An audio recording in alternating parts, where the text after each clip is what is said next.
Monsieur le Président, je vous présente Abdel. Vous avez des questions? Abdel. J'en ai un paquet. Oui. Allez-y. Merci beaucoup. Donc, il y a quelques jours, comme vous savez, j'ai posé des questions à mes abonnés. Et il y a plusieurs questions qui sont revenues des centaines de fois. La question qui est revenue le plus souvent, c'est le sort des Rohingyas en Birmanie, que selon l'ONU a considéré comme la minorité la plus persécutée au monde. J'ai vu que depuis 1994, enfin 1994, qu'il y a eu des secours humanitaires qui ont été mis là-bas. Plusieurs millions d'euros ont été débloqués. Or, à l'heure d'aujourd'hui, on ne peut plus parler de crise humanitaire, clairement, mais bien de massacres et de crimes contre l'humanité. Et vous, qui êtes l'une des personnes les plus, entre guillemets, puissantes d'Europe, qu'est-ce que vous pouvez faire concrètement, et surtout à court terme, pour aider ces milliers de personnes qui meurent tous les jours? Ce qui se passe en Birmanie est une catastrophe. Choquante, à vrai dire, puisque, une fois de plus, on essaye d'éradiquer des ethnies entières. Et donc l'Europe est en train de voir avec le gouvernement de Myanmar, avec les pays voisins, dans quelle mesure nous pouvons être utiles. De toute façon, l'Europe ne peut pas ne pas s'intéresser au sort de ceux que vous décrivez. C'est un sort et un traitement qui nous interpelle. Et concrètement, à court terme, vu que chaque jour qui passe, il y a des milliers de personnes qui meurent, qu'est-ce que va faire la Commission européenne ou l'Union européenne pour les aider? Oui, enfin, nous ne pouvons pas intervenir militairement, bien que parfois on ait envie de le faire, mais cela ne saurait se faire. Nous pouvons assister les organisations non gouvernementales qui s'occupent de ces pauvres gens, des deux côtés des frontières, pour alléger leur sort, et nous pouvons actionner les Nations Unies pour condamner ceux qui sont à l'origine de ces méfaits, mais il faut avouer que les possibilités de l'Union européenne sont assez limitées en la matière. Et qu'est-ce que vous pensez sur le fait que Aung San Suu Kyi parle de désinformation massive par rapport à ce qui se passe là-bas? Je m'interroge sur la portée de ces propos. D'accord. Et vous avez certainement vu qu'il y avait une pétition qui a été mise en ligne pour le retrait de son prix Nobel. Est-ce que c'est une chose d'abord qui est possible? Je ne sais pas si ça s'est déjà fait dans l'histoire, mais est-ce que c'est quelque chose, enfin, symboliquement parlant, est-ce que c'est quelque chose que vous envisagez? Non, enfin, de toute façon, c'est une matière sur laquelle la Commission n'a pas son mot à dire, puisque la Commission ne décerne pas les prix Nobel. Nous n'avons pas d'instruction à donner au comité du prix Nobel. Et donc, il faut voir à quels résultats peuvent aboutir ces souscriptions. D'accord. Mais juste pour répondre un maximum, est-ce que vous comptez envoyer des aides là-bas à court terme? Oui, c'est ce qui est en train de se faire. Là maintenant? Oui. Ok, ça va. Merci beaucoup. La deuxième question, et là vous en avez parlé tout à l'heure, j'étais super content, donc je vais pouvoir rebondir là-dessus par rapport à l'Afrique. Vous avez parlé donc, du fait de l'immigration, donc de pouvoir financer l'Afrique pour qu'il se développe. Moi, j'ai vu ça autrement, et quand je dis moi, c'est les personnes qui nous ont envoyé les questions, par rapport au franc CFA. Le franc CFA, c'est une économie qui est gérée par la France, dont la France est majoritairement bénéficiaire. Et j'aimerais savoir par rapport à ça, qu'est-ce que la Commission européenne va faire, ou l'Union européenne va faire, parce que ça n'aide pas au développement de l'Afrique. Les Africains n'en veulent pas, et malgré ça, il y a encore une monnaie qui est coloniale en Afrique. Est-ce qu'il y a quelque chose qui est prévu par rapport à ça de la part de la Commission? Mais nous avions évoqué en 91, en 91, comme vous dites chez vous en Belgique, les relations entre la zone CFA et la zone euro. J'avais reçu à l'époque, j'étais jeune président du Conseil des ministres des Finances, tous les ministres africains des Finances pour en discuter.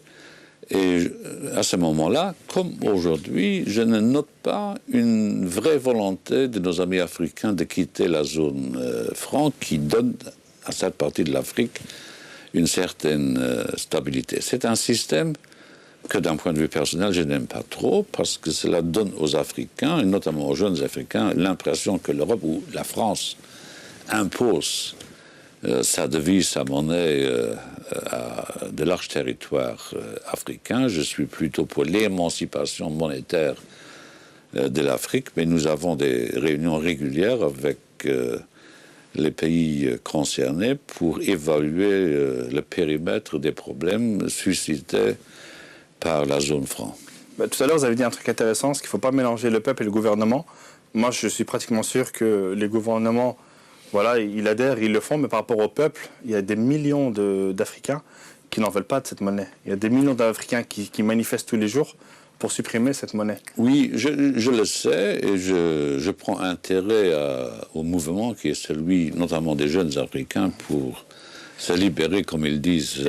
Mais si vous aviez le pouvoir de le faire, est-ce que vous supprimerez le franc CFA ? Mais c'est une question qui dépasse les limites de mes pouvoirs, qui sont plus exigus que vous ne le pensez. Mais je m'interroge. Je me pose la question, si chaque pays qui aujourd'hui a le CFA avait sa propre devise, est-ce que ces pays se porteraient mieux ? Il n'est pas évident que tel serait le cas. Mais en tout cas, ce serait peut-être moins pire que ce qu'il y a maintenant. Il y a toujours moins pire que la réalité. D'accord, merci beaucoup. Troisième question qui est revenue beaucoup, c'est que récemment, les musulmans ont fait leur fête de sacrifice d'Abraham, et qui est c'est la fête la plus importante pour les musulmans. Et malgré la directive européenne qui a été mise en place en 2009 sur la protection des animaux au moment de leur mise à mort, hein, qui autorise une communauté à pratiquer librement son culte, en particulier pour l'abattage rituel, hein, ce qui concerne les juifs et les musulmans, en Belgique, en 2019, ça sera interdit. Le débat fait rage dans plein de pays, l'Allemagne, l'Hollande et le Danemark. Il est évident que le bien-être animal, c'est extrêmement important, mais on ne peut pas nier que certains groupes instrumentalisent malheureusement ce bien-être dans la perspective de stigmatiser les musulmans. Donc ma question va être très précise.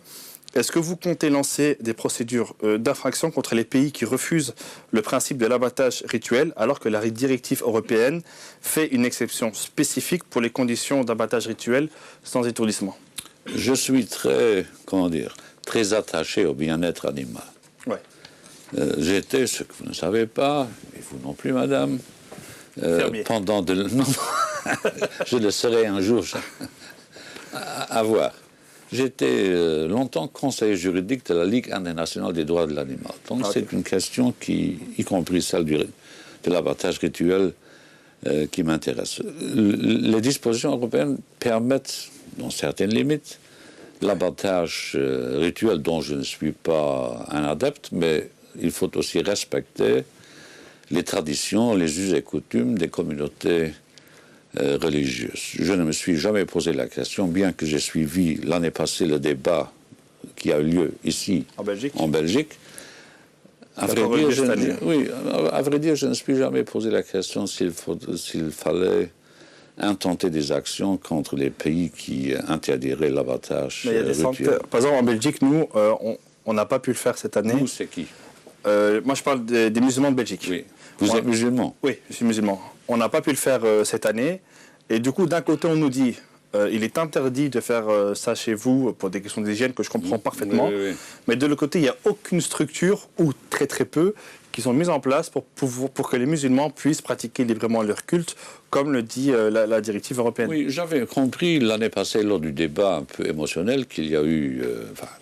non, c'est pas émotionnel. Comprensiblement émotionnel, débat intéressé et intéressant qu'il y a eu en Belgique. J'avais cru comprendre qu'on mettrait en place de telles structures pour permettre le libre exercice des cultes ça n'a pas été fait, et à partir de 2019, ça sera plus possible. Enfin, je vais réfléchir à cette question. Pour l'année prochaine, vous avez 1 an. Ah bon? Vous pensez qu'il me reste seulement 1 an? Non. 24 mois, mon cher monsieur. Ah ben 1 an, vous pouvez vous penser là-dessus pour pouvoir... Non, je vais examiner la question. Je dois avouer que je ne me suis jamais posé cette question. On suivra ça. C'est bien que vous le dites. Si vous voulez, on peut se mettre ensemble avec une équipe et discuter autour de ça pour essayer de... J'ai déjà trop d'équipes. D'accord, ça va. Donc, toujours sur la thématique de l'islam, j'ai beaucoup d'amis proches féminins qui ont choisi de porter le voile. D'accord. Elles ont fait des longues études, des masters, des doctorats et un tas de choses. Et elles ont rencontré, notamment dans leurs études, beaucoup de discrimination. Et à présent, elles sont sur le marché du travail, mais à chaque fois, il y a le principe de neutralité qui est sans cesse invoqué, qui les empêche après d'accéder à du travail, d'utiliser leur talent et leurs compétences. Vous parlez souvent d'égalité, de liberté, tout ça. Mais comment réconcilier ces principes avec ce genre de situation? Comment est-ce qu'on peut faire, nous, pour qu'il n'y ait pas des femmes de seconde zone en Europe et que parce qu'elles sont musulmanes et qu'elles portent le voile, elles n'auront pas accès à tel ou tel emploi, ou parfois même études, parce qu'on pense maintenant à supprimer le voile pour les universités. Enfin, jamais je ne refuserai un emploi, ici à la Commission, à une femme qui porterait le voile. Il y en a. Pour le reste, je ne vois pas en quoi le fait de porter le voile pourrait gêner d'autres obédiences religieuses ou pourrait gêner des collègues au bureau ou dans les usines. Ce que je n'aime pas, c'est la burqa. On dit la burqa la burqa, oui. Ouais, ça c'est une culture qui est afghane, c'est pas... Oui, enfin, ça existe, même ici à Bruxelles, je n'aime pas trop, mais pour ce qui concerne le port du voile, je ne vois pas en quoi cela devrait être un signe religieux interdit, non, au contraire. Qu'est-ce que vous pouvez faire? Parce qu'il y a des centaines de milliers de femmes musulmanes qui ont vraiment du mal. Moi, je connais personnellement des docteurs en biologie qui n'ont pas d'emploi. Oui. Qu'est-ce que la Commission peut mettre en place justement pour... Parce qu'en fait, le système de neutralité, il est généralement utilisé pour dire, voilà, je ne veux pas te prendre, mais pour justifier mon comportement devant la justice, je vais dire système de neutralité. Comment est-ce qu'on peut être sûr que le système de neutralité est appliqué de manière neutre et pas de manière islamophobe? Mais il faut invoquer devant le juge le principe de la non-discrimination. C'est un principe général de droit du travail européen et je ne crois pas que devant le juge, un patron qui refuserait d'embaucher une femme qui porterait le voile pourrait obtenir raison. Je crois que tout juge dira que c'est une application discriminatoire du droit du travail. Très bien. Une autre question par rapport, on en parlait tout à l'heure, par rapport aux réfugiés.